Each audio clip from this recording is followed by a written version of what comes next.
Hello everyone, welcome back to the channel. ನಾನು ಇವತ್ತಿನ ವಿಡಿಯೋದಲ್ಲಿ CISF central industrial security force ಇವರು ಮಾಡ್ತಿರೋ ರಿಕ್ರೂಟ್ಮೆಂಟ್ ಬಗ್ಗೆ ಪೂರ್ತಿ ಡೀಟೇಲ್ಸ್ನ ಕೊಡ್ತೀನಿ. ಎಷ್ಟು ವ್ಯಾಕೆನ್ಸಿ ಇದೆ, ಹೇಗೆ ಅಪ್ಲೈ ಮಾಡೋದು, ಎಷ್ಟು ಸ್ಯಾಲ್ರಿ ಸಿಗುತ್ತೆ, ಹೇಗೆ ಸೆಲೆಕ್ಟ್ ಮಾಡ್ಕೊತಾರೆ, ಎಲ್ಲ ಡೀಟೇಲ್ಸ್ನ ಕೊಡ್ತೀನಿ. ಇನ್ನೂ ನಮ್ಮ ಚಾನಲ್ನ ಸಬ್ಸ್ಕ್ರೈಬ್ ಮಾಡ್ಕೊಂಡಿಲ್ಲ ಅಂದರೆ ಸಬ್ಸ್ಕ್ರೈಬ್ ಮಾಡ್ಕೊಳ್ಳಿ. ಇದೇ ಥರ ಜಾಬ್ ನೋಟಿಫಿಕೇಷನ್ಗಳು, ಗವರ್ನಮೆಂಟ್ ಸ್ಕೀಮ್ಸ್ಗಳ ಬಗ್ಗೆ ತಿಳಿಸ್ಕೊಡ್ತಾ ಇರ್ತೀನಿ. ಈ ನೋಟಿಫಿಕೇಷನ್ನ ಬಂದು 18ನೇ ತಾರೀಕು ಬಿಟ್ಟಿದ್ದಾರೆ. ಅಪ್ಲಿಕೇಶನ್ ಕೂಡ ಮೇ 18ರಿಂದ ಶುರುವಾಗಿ ಜೂನ್ 6ವರೆಗೂ ಓಪನ್ ಇರುತ್ತೆ. ಸೊ ಅಷ್ಟರೊಳಗೆ ನೀವು ಅಪ್ಲಿಕೇಶನ್ ಹಾಕಬೇಕಿರುತ್ತೆ. ಇದು ಬಂದು ಮೆನ್ ಮತ್ತು ವುಮೆನ್ ಇಬ್ರು ಕೂಡ ಇದಕ್ಕೆ ಅಪ್ಲೈ ಮಾಡ್ಬೋದು. ಇದು ಬಂದು ಹೆಡ್ ಕಾನ್ಸ್ಟೇಬಲ್ ಜನರಲ್ ಡ್ಯೂಟಿ ಈ ಪೋಸ್ಟ್ಗೋಸ್ಕರ ಸ್ಪೋರ್ಟ್ಸ್ ಕೋಟಾ ಮೇಲೆ ರಿಕ್ರೂಟ್ಮೆಂಟ್ನ ಮಾಡ್ಕೊತಿರೋದು. ಇವರಿಗೆ ಬಂದು ಸ್ಯಾಲ್ರಿ 25,500ರಿಂದ ಹಿಡಿದು 81,100ವರೆಗೂ ಸಿಗುತ್ತೆ. ಇದರ ರಿಕ್ರೂಟ್ಮೆಂಟ್ ಪ್ರಾಸೆಸ್ನ ನೋಡೋದಾದ್ರೆ first trial test, proficiency test, physical standard test, document verification, medical examination ಇದೆಲ್ಲ ಇರುತ್ತೆ.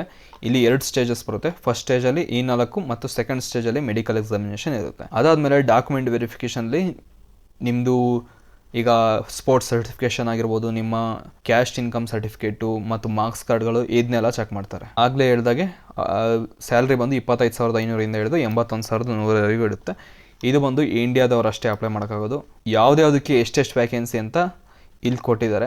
ಡಿಸಿಪ್ಲಿನ್, ಇದು ಯಾವ ಸ್ಪೋರ್ಟ್ಸ್ ಆಡಿದರೆ ಮತ್ತು ಎಷ್ಟು KGಯಲ್ಲಿ ಎಷ್ಟು ವ್ಯಾಕೆನ್ಸಿ ಇದೆ ಅಂತ ಇದೆ. ಊಶು, ಇದಕ್ಕೆ ನೋಡೋದಾದರೆ ಮೆನ್ ಮತ್ತು ವುಮೆನ್ ವ್ಯಾಕೆನ್ಸಿ ಎರಡನ್ನೂ ಕೊಟ್ಟಿದ್ದಾರೆ. Over 40 kg up to and including 52 kg ಇದಕ್ಕೆ ಒಂದು ವ್ಯಾಕೆನ್ಸಿ. ಇಲ್ಲಿ 45ಇಂದ 48 ಒಂದು ವ್ಯಾಕೆನ್ಸಿ. ಸೊ ವೆಯ್ಟ್ನ ನೋಡ್ಕೊಳ್ಳಿ ಎಷ್ಟೆಷ್ಟು ವ್ಯಾಕೆನ್ಸಿ ಇದೆ ಅಂತ ಇಲ್ಲಿ ಹೇಳ್ತೀನಿ. ಸೊ ಇದಕ್ಕೆ ಟೋಟಲ್ 6 ವ್ಯಾಕೆನ್ಸಿ ಇದೆ. ವುಮೆನ್ ಕ್ಯಾಂಡಿಡೇಟ್ಸ್ಗೆ 5 ವ್ಯಾಕೆನ್ಸಿ ಇದೆ.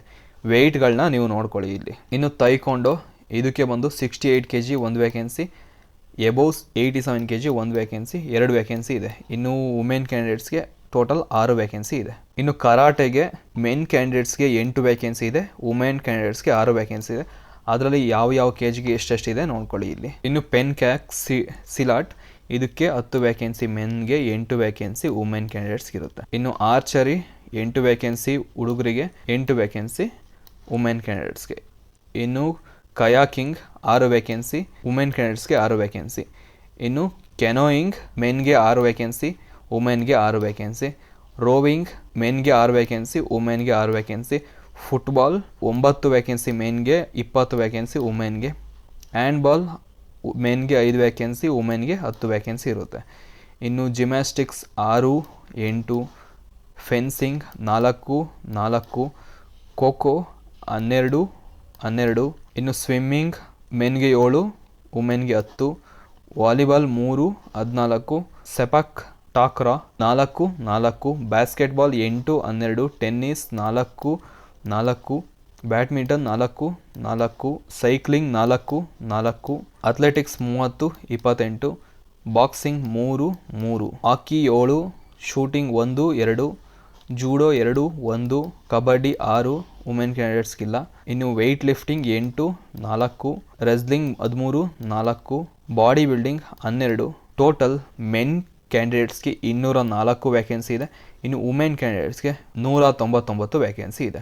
ನೀವು ಕಷ್ಟಪಟ್ಟು ಅರ್ನ್ ಮಾಡಿರೋ ದುಡ್ಡು ನಿಮಗೋಸ್ಕರ ದುಡಿಬೇಕು ಅಂತ ಅಂದರೆ ಇಲ್ಲಿ ನೀವು ಕಾರ್ಪೊರೇಟ್ ಬಾಂಡ್ಸ್ ಮತ್ತು FDs ಅಲ್ಲಿ ಇನ್ವೆಸ್ಟ್ನ ಮಾಡ್ಬೋದು. ಕಾರ್ಪೊರೇಟ್ಸ್ ಬಾಂಡ್ಸ್ ಅಂದರೆ ಕಂಪ್ನಿಗಳಿಗೆ ಸಾಲ ಕೊಡೋದು, ಅವರು ನಿಮಗೆ ಬಡ್ಡಿನ ಕೊಡ್ತಾರೆ. ಇಲ್ಲಿ ನಿಮಗೆ ವರ್ಷಕ್ಕೆ ಅಪ್ ಟು 12% ನಿಮಗೆ ಇಂಟ್ರೆಸ್ಟ್ ಎಲ್ಲ ಸಿಗುತ್ತೆ. ಇನ್ನು FD ಅಲ್ಲಿ ಕೂಡ ನೀವು ಇನ್ವೆಸ್ಟ್ನ ಮಾಡ್ಬೋದು. ಇದು ಸೆಬಿ ಮತ್ತು RBI ಅವರು ರೆಗ್ಯುಲೇಟ್ನ ಮಾಡ್ತಾರೆ. ಇನ್ನು ಪ್ರೂಫ್ನ ನೋಡೋದಾದ್ರೆ ಇಷ್ಟು ನನಗೆ ಆಲ್ರೆಡಿ ಬಂದಿದೆ. ಸೊ ಯಾರೆಲ್ಲ ನಿಮ್ಮ ದುಡ್ಡು ಕೈಲಿ ದುಡಿಸ್ಬೇಕು ಅಂತ ಇದ್ದೀರಾ ಅವರು ಇಲ್ಲಿ ಇನ್ವೆಸ್ಟ್ನ ಮಾಡ್ಬೋದು. ಇದು ಒಂದು ಸೇಫ್ ಪ್ಲಾಟ್ಫಾರ್ಮ್. ಇಲ್ಲಿ ತನಕ ಯಾವುದೇ ಥರದ ಮೋಸ ನಡೆದಿಲ್ಲ. ಸೊ ಇಲ್ಲಿ ಇನ್ವೆಸ್ಟ್ ಮಾಡಬೇಕು ಅಂತ ಅಂದರೆ ಡಿಸ್ಕ್ರಿಪ್ಷನಲ್ಲಿ ಲಿಂಕ್ ಕೊಟ್ಟಿರ್ತೀನಿ. ಡೌನ್ಲೋಡ್ ಮಾಡಿಕೊಂಡು ರಿಜಿಸ್ಟರ್ ಮಾಡಿಕೊಂಡು ಇನ್ವೆಸ್ಟ್ ಮಾಡಿ. ಇದ್ರದ್ದು ಕಂಪ್ಲೀಟ್ ಡೀಟೇಲ್ನ ನೋಡಬೇಕು ಅಂದರೆ ಅದ್ರದ್ದು ವಿಡಿಯೋನ ಮಾಡಿದ್ದೀನಿ. ಚಾನಲ್ನ ಹೋಮ್ ಪೇಜ್ಗೆ ಹೋಗಿ ನೋಡಿದ್ರು ಕೂಡ ನಿಮಗೆ ಸಿಗುತ್ತೆ. ಇನ್ನು ಅಪ್ಲಿಕೇಶನ್ ಫೀ ಬಂದು 100 ರೂಪಾಯಿ ಇರುತ್ತೆ. ಅದು ಜನರಲ್ OBC EWS ಕ್ಯಾಂಡಿಡೇಟ್ಸ್ಗಷ್ಟೇ. ಇನ್ನುಳಿದ ಕ್ಯಾಂಡಿಡೇಟ್ಸ್ಗೆ ಯಾವುದೇ ಥರದ ಅಪ್ಲಿಕೇಶನ್ ಫೀಸ್ ಇರೋದಿಲ್ಲ. ಇನ್ನು ಎಲಿಜಿಬಿಲಿಟಿ ಕ್ರೈಟೀರಿಯಾ ನೋಡೋದಾದರೆ ನೀವು 12th ಪಾಸ್ ಆಗಿರಬೇಕು ಮತ್ತು ಏಜ್ ಲಿಮಿಟ್ ಬಂದು 18ರಿಂದ 23. ಅದು 1/8/2025ಕ್ಕೆ ನೋಡಿದಾಗ ನಿಮ್ಮ ಏಜ್ 18 ಮೇಲೆ 23 ಒಳಗಿರಬೇಕು. ಅಂದರೆ ನಿಮ್ಮ ಡೇಟ್ ಆಫ್ ಬರ್ತ್ 2/8/2002ರಿಂದ ಹಿಡಿದು 1/8/2007 ಮಧ್ಯದಲ್ಲಿ ಇರಬೇಕು. ಆಗಿದ್ರೆ ಅಪ್ಲೈ ಮಾಡ್ಬೋದು. ಇನ್ನು SC STಗೆ 5 ವರ್ಷ ಏಜ್ ರಿಲ್ಯಾಕ್ಸೇಷನ್ ಇರುತ್ತೆ. OBCಗೆ 3 ವರ್ಷ ಏಜ್ ರಿಲ್ಯಾಕ್ಸೇಷನ್ ಇರುತ್ತೆ. ಇನ್ನು ಪಾರ್ಟಿಸಿಪೇಷನ್ ಇನ್ ಸ್ಪೋರ್ಟ್ಸ್ ಇವೆಂಟ್, ಯಾರೆಲ್ಲ ಯಾವ ಸ್ಪೋರ್ಟ್ಸಲ್ಲಿ ಯಾವ ರೀತಿ ಅಟೆಂಡ್ ಮಾಡಿದರೆ ನಿಮಗೆ ಎಲಿಜಿಬಲ್ ಇರ್ತೀರ ಅಂತ ಇರುತ್ತೆ. ಇಂಡಿವಿಜುವಲ್ ಇವೆಂಟ್ ಆಗಿದ್ದರೆ ಕಂಟ್ರಿನ ರೆಪ್ರೆಸೆಂಟ್ ಮಾಡಿರಬೇಕು, ಅದು ಸೀನಿಯರ್ ಅಥವಾ ಜೂನಿಯರ್ ಇಂಟರ್ನ್ಯಾಷನಲ್ ಟೂರ್ನಮೆಂಟ್ಸಲ್ಲಿ ಅಥವಾ ನ್ಯಾಷನಲ್ ಚಾಂಪಿಯನ್ಶಿಪ್ ನ್ಯಾಷನಲ್ ಗೇಮ್ಸು ಇದರಲ್ಲೆಲ್ಲ ಸ್ಟೇಟ್ನ ರೆಪ್ರೆಸೆಂಟ್ ಮಾಡಿರಬೇಕು, ಅಥವಾ ಯಾವುದಾದ್ರು ಒಂದು ಮೆಡಲ್ನ ಇಂಡಿಯಾ ಇಂಟರ್ ಯೂನಿವರ್ಸಿಟಿ ಚಾಂಪಿಯನ್ಶಿಪ್ಪಲ್ಲಿ ಗೆದ್ದಿರಬೇಕು, ಅಥವಾ ಗೋಲ್ಡ್ ಮೆಡಲ್ನ ನ್ಯಾಷನಲ್ ಸ್ಕೂಲ್ ಗೇಮ್ಸ್ ಅಥವಾ ಚಾಂಪಿಯನ್ಶಿಪ್ಪಲ್ಲಿ ಗೆದ್ದಿರಬೇಕು. ಟೀಮ್ ಇವೆಂಟ್ ಆಗಿದ್ರು ಕೂಡ ಸೇಮ್ ಕಂಟ್ರಿನ ರೆಪ್ರೆಸೆಂಟ್ ಮಾಡಿರಬೇಕು ಅಥವಾ ಸ್ಟೇಟ್ನ ರೆಪ್ರೆಸೆಂಟ್ ಮಾಡಿರಬೇಕು ನ್ಯಾಷನಲ್ ಗೇಮ್ಸಲ್ಲಿ, ಅಥವಾ ಯಾವುದಾದ್ರು ಒಂದು ಮೆಡಲ್ನ ವಿನ್ ಆಗಿರಬೇಕು, ಅದು ಇಂಟರ್ ಯೂನಿವರ್ಸಿಟಿ ಚಾಂಪಿಯನ್ಶಿಪ್ ಆಗಿದ್ರೆ. ನ್ಯಾಷನಲ್ ಸ್ಕೂಲ್ಸ್ ಗೇಮ್ಸ್ ಅಥವಾ ಚಾಂಪಿಯನ್ಶಿಪ್ ಆಗಿದ್ರೆ ಗೋಲ್ಡ್ ಮೆಡಲ್ನ ತಗೊಂಡಿದ್ರೆ ನೀವು ಇದಕ್ಕೆ ಎಲಿಜಿಬಲ್ ಇರ್ತೀರ. ಅದರಲ್ಲೂ ನಿಮ್ಮ ಅಟೆಂಡ್ ಮಾಡಿರ್ತೀರಲ್ಲ ಅದು ಬಂದು 1/1/2023 ಹಿಡಿದು 6/6/2025 ಇರಬೇಕು. ಈ ಟೈಮ್ ಗ್ಯಾಪಲ್ಲಿ ನೀವು ಯಾವ್ದಾದ್ರು ಒಂದು ಸ್ಪೋರ್ಟ್ಸ್ ಇವೆಂಟ್ನ ಆಟ ಆಡಿರಬೇಕು ಅಥವಾ ಯಾವ್ದಾದ್ರು ಒಂದು ಮೆಡಲ್ ಗೆದ್ದಿರಬೇಕು, ಆಗಿದ್ರೆ ಮಾತ್ರ ಅಪ್ಲೈ ಮಾಡ್ಬೋದು. 2023ಕ್ಕಿಂತ ಮುಂಚೆ ಏನಾದ್ರು ನೀವು ಆಟ ಆಡಿ ಯಾವ್ದಾದ್ರು ಮೆಡಲ್ ಗೆದ್ದಿದ್ರು ಕೂಡ ಇದಕ್ಕೆ ಅಪ್ಲೈ ಮಾಡೋಕ್ಕಾಗಲ್ಲ. ಇದ್ರೊಳಗೆ ಇದ್ರಷ್ಟೇ ನೀವು ಅಪ್ಲೈ ಮಾಡಬಹುದು. ಇನ್ನೂ ಎಲ್ಲ ನಿಮಗೆ ಇನ್ಸ್ಟ್ರಕ್ಷನ್ಸ್ನ ಕೊಟ್ಟಿದ್ದಾರೆ, ಅವನ್ನೆಲ್ಲ ಒಂದ್ಸಲ ಪಾಸ್ ಮಾಡಿಕೊಂಡು ಅಥವಾ ಡೌನ್ಲೋಡ್ ಮಾಡ್ಕೊಂಡು ನೋಡ್ಕೊಳ್ಳಿ. ಇಂಟರ್ನ್ಯಾಷನಲ್ ಕಾಂಪಿಟೇಷನ್ಸ್ ಅಂದರೆ ಯಾವುದು, like secretary of the national federation of games concerned, ಅಂದರೆ ಇವರೇನಾದ್ರು ನೀವು ಪಾರ್ಟಿಸಿಪೇಷನ್ ಸರ್ಟಿಫಿಕೇಟ್ನ ಕೊಟ್ಟಿದ್ರೆ ಅಂಥವೆಲ್ಲ ಎಲಿಜಿಬಲ್ ಇರುತ್ತೆ. ಅದು ಯಾವ್ದು ಅಂತ ಎಲ್ಲ ನೋಡ್ಕೊಳ್ಳಿ. ಇನ್ನು ಫಿಸಿಕಲ್ ಸ್ಟ್ಯಾಂಡರ್ಡ್ಸ್ ನೋಡಿದ್ರೆ ಮೇಲ್ ಕ್ಯಾಂಡಿಡೇಟ್ಸ್ ಹೈಟ್ 167 ಸೆಂಟಿಮೀಟರ್ ಇರಬೇಕು. ಇನ್ನು ಚೆಸ್ಟ್ ಬಂದು 81 ಹಿಡಿದು 86 ಸೆಂಟಿಮೀಟರ್ ಇರಬೇಕು, ಅಂದರೆ ಎಕ್ಸ್ಪೆನ್ಷನ್ 5 ಸೆಂಟಿಮೀಟರ್. ಇನ್ನು ಫಿಮೇಲ್ ಕ್ಯಾಂಡಿಡೇಟ್ಸ್ಗೆ ಹೈಟ್ ಬಂದು 153.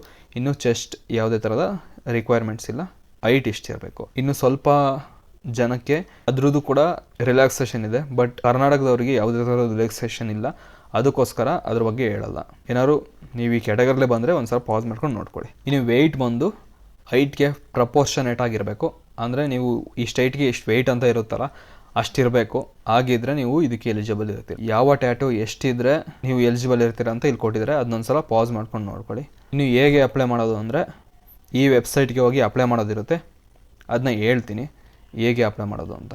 ಇನ್ನು ಅಪ್ಲಿಕೇಶನ್ ಹಾಕ್ಬೇಕಾದ್ರೆ ನಿಮ್ಮ ಫೋಟೋಗ್ರಾಫಿ ಹೇಗಿರಬೇಕು, ನಿಮ್ಮ ಸೈನ್ ಹೇಗಿರಬೇಕು, ಅದೆಲ್ಲ ಡೀಟೇಲ್ಸ್ನ ಕೊಟ್ಟಿದ್ದಾರೆ. ಅದು ಈ ನೋಟಿಫಿಕೇಶನ್ ಲಿಂಕ್ ನಾನು ಡಿಸ್ಕ್ರಿಪ್ಷನ್ ಕೊಟ್ಟಿರ್ತೀನಿ, ಒಂದ್ಸಲ ಡೌನ್ಲೋಡ್ ಮಾಡ್ಕೊಂಡು ನೋಡ್ಕೊಳ್ಳಿ. ಇನ್ನು ರಿಕ್ರೂಟ್ಮೆಂಟ್ ಪ್ರಾಸೆಸ್ನ ನೋಡೋಣ. ಸ್ಟೇಜ್ 1, ಸ್ಟೇಜ್ 2 2 ಇರುತ್ತೆ. ಸ್ಟೇಜ್ 1ನಲ್ಲಿ trial test, proficiency test, physical standard test, documentation ಮತ್ತು ಸ್ಟೇಜ್ 2 ಅಲ್ಲಿ ಮೆಡಿಕಲ್ ಎಕ್ಸಾಮಿನೇಷನ್ ಇರುತ್ತೆ. ಈ ಟ್ರಯಲ್ ಟೆಸ್ಟಲ್ಲಿ ನಿಮಗೆ 20 ಮಾರ್ಕ್ಸ್ಗೆ ನೀವು ಯಾವ ಗೇಮ್ ಆಡಿರುತ್ತೆ ಅದ್ರ ರಿಲೇಟೆಡ್ ಏನಾದ್ರು ಕ್ವಶನ್ಸ್ನ ಕೇಳ್ತಾರೆ ಅಥವಾ ಲೈಕ್ ಟೆಸ್ಟ್ನ ಕೊಡ್ತಾರೆ, ಅದನ್ನ ಬರಿಬೇಕಿರುತ್ತೆ. ಇನ್ನು ಪ್ರೊಫಿಷಿಯನ್ಸಿ ಟೆಸ್ಟಲ್ಲಿ 40 ಮಾರ್ಕ್ಸ್ಗೆ ಎಲ್ಲ ಸ್ಪೋರ್ಟ್ಸ್ ಇವೆಂಟ್ ರಿಲೇಟೆಡ್ ಇರುತ್ತೆ. ಮಿನಿಮಮ್ ನೀವು 20 ಮಾರ್ಕ್ಸ್ ಮೇಲೆ ತೆಗಿಬೇಕಿರುತ್ತೆ.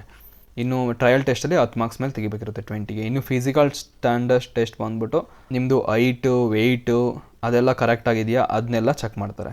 ಸೊ ನಿಮ್ಮ ಹೈಟ್ ಬಂದು ವೆಯ್ಟ್ಗೆ ಪ್ರಪೋರ್ಷನೇಟ್ ಆಗಿರಬೇಕು, ಅಂದರೆ ನಿಮ್ಮ ಬಾಡಿ ಮಾಸ್ ಇಂಡೆಕ್ಸ್ ಮ್ಯಾಚ್ ಆಗಬೇಕು. Like 8x25 body mass index ಅಷ್ಟಿದ್ರೆ ಹೆಲ್ತಿ ಅಂತಾರೆ, ಅಷ್ಟರೊಳಗೆ ಇರಬೇಕು, ಆಗಿದ್ರೆ ನೀವು ಎಲಿಜಿಬಲ್ ಇರ್ತೀರ. ಇನ್ನು ಡಾಕ್ಯುಮೆಂಟ್ ವೆರಿಫಿಕೇಷನಲ್ಲಿ ಏನೇನು ಡಾಕ್ಯುಮೆಂಟ್ ವೆರಿಫೈ ಮಾಡ್ತಾರೆ ಅದೆಲ್ಲ ಇದೆ, like marks card, caste income certificate ಇರ್ಬೋದು. ಇನ್ನು ನಿಮ್ಮ ಸ್ಪೋರ್ಟ್ಸ್ ಇವೆಂಟ್ ಅಟೆಂಡ್ ಮಾಡಿರ್ತೀರಲ್ಲ ಅದರದ್ದು ಸರ್ಟಿಫಿಕೇಷನ್ಸ್ಗಳು ಅಥವಾ ಮೆಡಲ್ಗಳು ಅದನ್ನೆಲ್ಲ ಚೆಕ್ ಮಾಡ್ತಾರೆ. ಇನ್ನು ಇಲ್ಲಿ ಅಪ್ಲಿಕೇಶನ್ ಹೇಗೆ ಹಾಕೋದು ಅಂತ ಸ್ಟೆಪ್ ಬೈ ಸ್ಟೆಪ್ಸ್ನ ಕೊಟ್ಟಿದ್ದಾರೆ.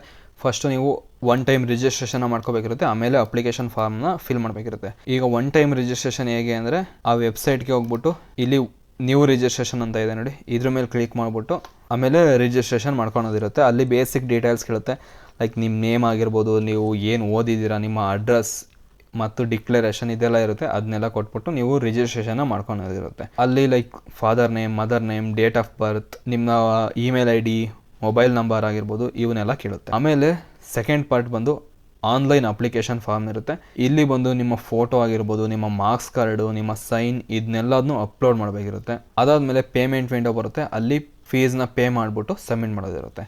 ಇನ್ನು ಇಲ್ಲಿ ನಿಮಗೆ ಈಗ ಕ್ಯಾಸ್ಟ್ ಸರ್ಟಿಫಿಕೇಟ್ ಎಲ್ಲ ಯಾವ ಫಾರ್ಮೇಟಲ್ಲಿ ಇರಬೇಕು ಅಂತ ಕೊಟ್ಟಿದ್ದಾರೆ. ಈ ಫಾರ್ಮೇಟಲ್ಲಿ ನೀವು ನಿಮ್ಮ ಕ್ಯಾಶ್ ಸರ್ಟಿಫಿಕೇಟ್ನ ಮಾಡಬೇಕಿರುತ್ತೆ. ಇನ್ನು ಅಪ್ಲಿಕೇಶನ್ ಹೇಗೆ ಹಾಕೋದು ಅಂದರೆ ಈ ವೆಬ್ಸೈಟು ಲಿಂಕ್ ನಾನು ಡಿಸ್ಕ್ರಿಪ್ಷನ್ ಕೊಡ್ತೀನಿ, ಇದ್ರ ಮೇಲೆ ಕ್ಲಿಕ್ ಮಾಡಿ ಇಲ್ಲಿ ರಿಜಿಸ್ಟ್ರೇಷನ್ ಮಾಡ್ಕೊಂಬಿಟ್ಟು ನೀವು ಅಪ್ಲಿಕೇಶನ್ ಹಾಕೋದಿರುತ್ತೆ. ಅಲ್ಲಿ ರಿಜಿಸ್ಟ್ರೇಷನ್ ಮಾಡ್ಕೊಂಡಾದ್ಮೇಲೆ ಇಲ್ಲಿ ರಿಜಿಸ್ಟ್ರೇಷನ್ ನಂಬರು, ನಿಮ್ಮ ಪಾಸ್ವರ್ಡು, ಇಲ್ಲಿ ಏನು ಕಾಣಿಸ್ತಿದೆಯಲ್ಲ ಈ ಕ್ಯಾಪ್ಚಾ ಹೊಡೆದ್ಬಿಟ್ಟು ಸಬ್ಮಿಟ್ ಮಾಡಿ ಆಮೇಲೆ ಅಪ್ಲಿಕೇಶನ್ ಫಾರ್ಮ್ ಬರುತ್ತೆ, ಅಪ್ಲಿಕೇಶನ್ ಫಾರ್ಮಲ್ಲಿ ಏನೇನು ಕೇಳುತ್ತೆ ಅದನ್ನೆಲ್ಲ ಕೊಟ್ಬಿಟ್ಟು ಸಬ್ಮಿಟ್ ಮಾಡಿ. ಸೊ ಯಾರೆಲ್ಲ ಈ CISF ಅಲ್ಲಿ ಕಾನ್ಸ್ಟೇಬಲ್ ಆಗಿ ವರ್ಕ್ ಮಾಡಬೇಕು ಅಂತ ಇಂಟ್ರೆಸ್ಟ್ ಇದ್ದೀರಾ ಅವರು ಇದಕ್ಕೆ ಅಪ್ಲೈ ಮಾಡಿ. ಹಾಗೆ ನಿಮ್ಮ ಫ್ರೆಂಡ್ಸ್ ಆ್ಯಂಡ್ ಫ್ಯಾಮಿಲಿಗೂ ಕೂಡ ಶೇರ್ ಮಾಡಿ, ಅವರು ಕೂಡ ಇಷ್ಟ ಇದ್ದರೆ ಅಪ್ಲೈ ಮಾಡಲಿ.